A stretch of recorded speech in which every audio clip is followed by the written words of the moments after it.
فالتخفيض ديال الحجر الصحي مزيانه، ملي تلقينا بنادم بحال ما هكا خليوها مع 11 مزيانه. يلا الناس تبغي تسالي الخدمه وتسالي العمل ديالهم، ما يبغيو يخرجوا، تاني يقضيو عاوتاني بزاف من شحال من حاجه مزيانه من 11 اكثر من 8.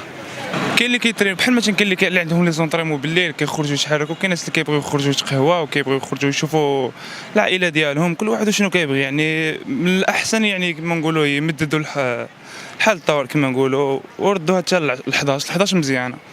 وهذا الشيء هذا هي وجهه النظر ديالي.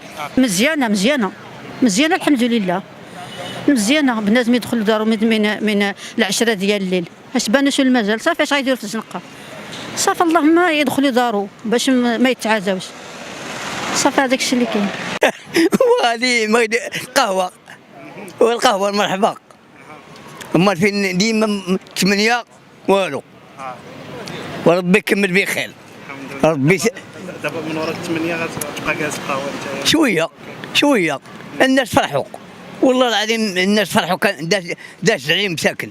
مزيان، نقدروا بعدا نتنفسوا شي شويه مورا هذا رمضان هذا، نجلسوا في المقاهي، نخرجوا وليداتنا، تخنقنا بزاف في الدار، ونتمنى ربي ينفعنا هذا الوباء هذا ونرجعوا لافي نورمال ديالنا ان شاء الله. اليوم من ورا 8 شنو غادير؟ اليوم مورا 8 ان شاء الله غادي ندير شي قهوه ونخرج الدار، نديروا شي عشيوه في شي بلاصه.